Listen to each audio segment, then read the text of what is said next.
It was one of the worst cars to be ever built, but it was loved by millions, myself included. Today I am telling you about the ZAZ, Zaporozhets, because you need to hear about this thing. V4 powered thing, butt end of the hundreds of jokes, the people's car of the Eastern Bloc, and a Top Gear star. Stay until the end to find out which features this car has that not even a Maybach has. Sit down, my friend. Time to get into it. But first, roll the intro. Where do I even start? Okay, name. Zaporozhets. It was picked for two reasons. First, it was called after a city in which it was built, Zaporizhzhia, in Ukraine. Second, after Cossacks from Zaporizhian siege, also known as Zaporozhets. ZAZ is just the factory name, Zaporizhian Automotive Factory or Zaporizhsky Avtobudivny Zavod, so the car itself. In 1950s, USSR needed affordable transport. They looked at what Europeans had and they saw a Fiat 500. And as always, Soviets decided to copy it. And thus, Moskvich 444 was born. Wait, Moskvich? Precisely.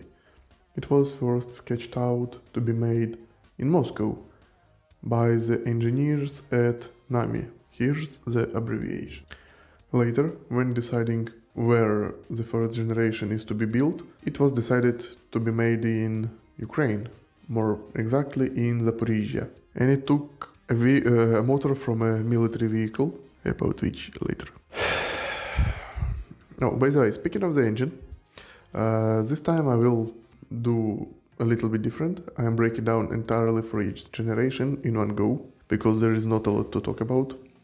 So, during the prototyping of the original vehicle, there were three proposed units. NAMI V or NAMI V, a full copy of the Volkswagen 1100cc Boxer 4 engine, same that was put in the Volkswagen Beetle. Then there was NAMI G or NAMI G, a V-type engine based on the BMW engine which was used for paratrooper vehicles, which surprised me a little since BMW only made Boxers for the bikes that paratroopers were using. And the own development of the MA, a Boxer twin based on the Citroën 2CV or Citroën 2CV.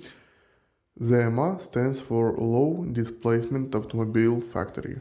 In result, V4 NAMI G won, and because it was overall better, a little bit more powerful and more serviceable. A 750cc 90-degree V4 which produced a whopping 23 horsepower. It had overhead valves, magnesium alloy carter, yes, carter, because cylinders are not integrated into the block. They're kinda a separate part of it. This engine then got used in the military amphibious vehicles and LuAZ 967, which you can see on the screen right now, somewhere here, I think. Fun little buggers, all-wheel drive, V4, exceptional thing. When it came for civilian vehicles, Soviets just took whatever they had prior and dubbed it in the civilian econo box. Later, the engine got blessed with the name MEMZ or MEMS 965. A bit later, displacement becomes 887cc, which bumps the power output to 27 horsepower, so the name stuck, 27.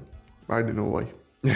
Second generation, in ZAZ 966, about which later, got the 30 horsepower engine, MEMZ 966, obviously. Literally, absolutely the same engine. It had some tweaks in construction, carburetor, ignition, and it produced 3 more horsepower. Not a significant bump, but considering the overall, about 10%. This generation also had a smaller amount of 1.2 liter 40 horsepower engines installed, but because they were in lower production numbers, even the third generation got 30 horsepower engines installed. Speaking of which, third generation, the 968 carried over both 30 and 40 horsepower engines. Most of this generation were 40 horsepower, which were just that, tweaked 30 horsepower engine with a bigger displacement. And because of the bigger displacement, it had a higher power output. In the later years, like 92 and 294, there were a little bit of 50 horsepower variants made, but they were so rare that you basically never hear about them. And that's it, basically the entire engine section. All of them were paired to 4-speed manual gearboxes. And this car never got any continuation. The only successor we had was a 3-door front-wheel drive hatchback, which is nice, but it would be a lot better if it came out where it was meant to by engineers in the 70s, not in the mid-80s. But Soviet party said it's time when Russian Lada Samara came out. Okay, suspension. Suspension was simple. It was independent suspension. Basically the exact same type and layout of suspension that the Volkswagen Beetle used. Front was torsion bar. Rear was independent trailing arm suspension, which was allowed by the use of U-joint shafts in the rear, obviously because it's a rear-wheel drive.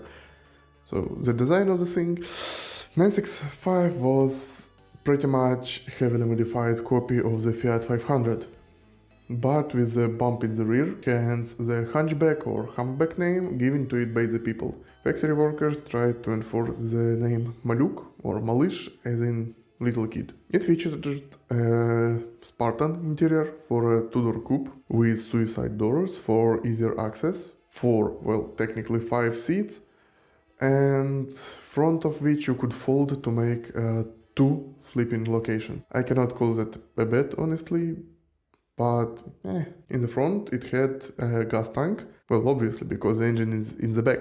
In the front it had a battery, gasoline powered heater, which burned through a quarter of a liter of gas in an hour.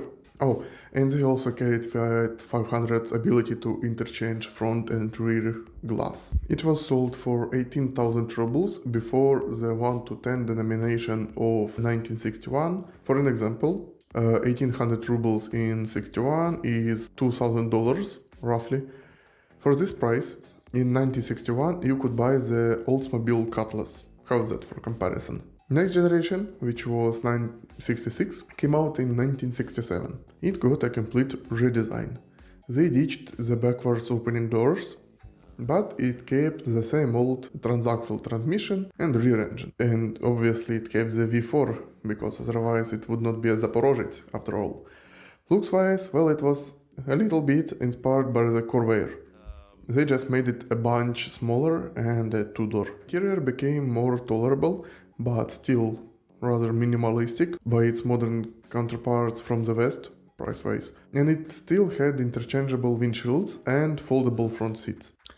And look at them air scoops. They were obviously made to guide the air through the cooling of the engine and the air intake. Also, the front grille was made to make people less wary of the rear engine and air-cooled car, because it doesn't need a radiator, much less a front-mounted one. So yeah, just like Ibiza until fairly recently. 966 also featured round stoplights that look kind of like a jet engine exhaust, so it's pretty cool. And it's generally one of the best designs out of the 4, but not my favorite.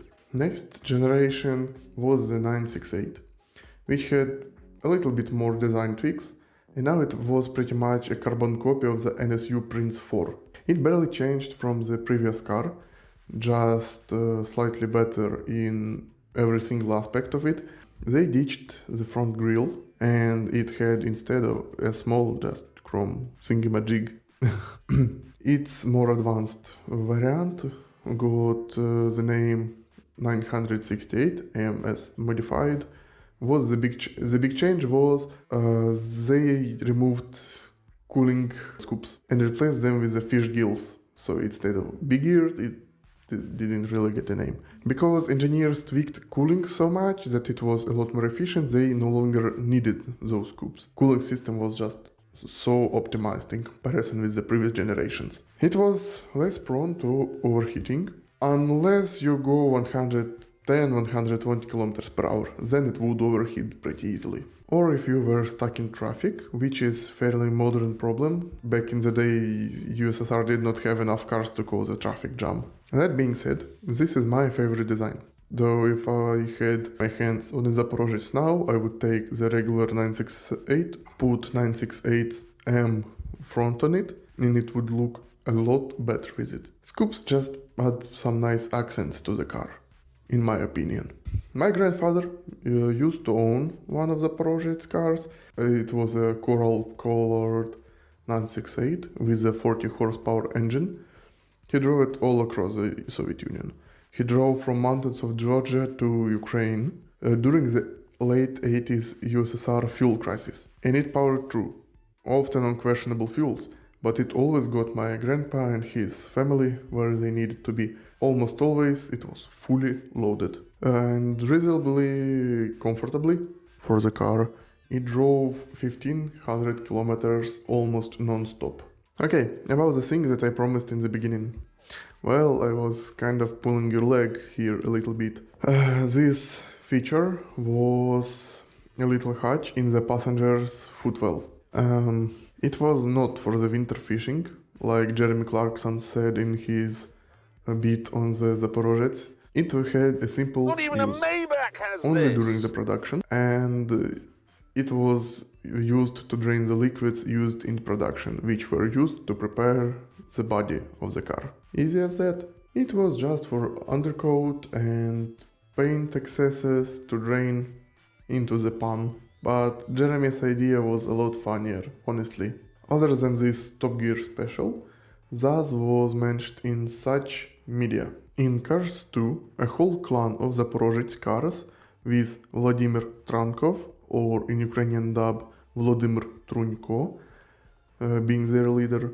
In 1995 GoldenEye, Bond's CIA, Jack Wade, drove a 1963 ZAZ 965A. In the video game Mud Runner, a car based on ZAZ 968 is found on several maps, and it got called A968M. In Half-Life 2, the car is shown in a dilapidated state or dilapidated condition as a prop, which clutters some of the streets and roads in the game. And of course, I cannot leave it alone, Stalker games, and this car appears to be a prop in basically all of them.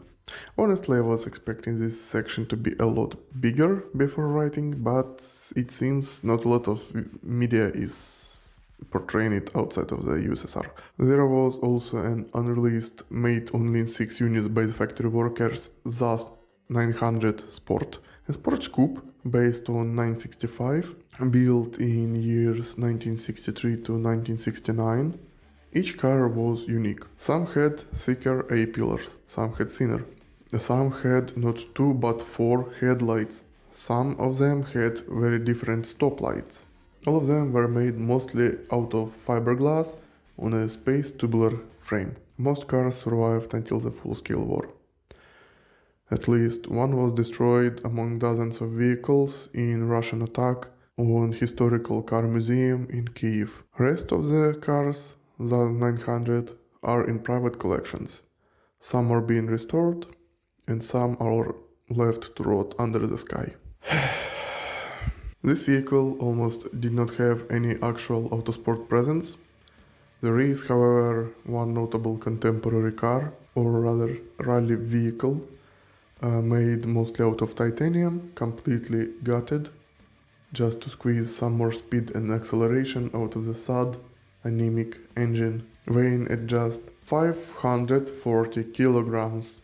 There is not a lot known about the car. It didn't become as popular as the Rally Moskvich cars or Ladas, because who wants to look at some Zaporozhets when you have some more expensive cars? These days, at most you can see a couple unmodded or barely modified cars in historic rally events in Ukraine. There is, however, one that does not really count, but here it is. ZAZ GTR, made by Sumy Racing Team, a professional dragster producing 4000 horsepower as of 2021. It is powered by an 8.8 liter V8 engine. Style was based on the ZAZ 965, which makes it the fastest hatchback to ever drive. And this is basically it.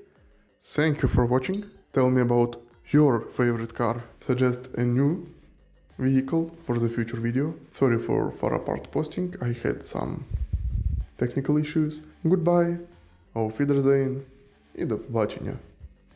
Oleksander out.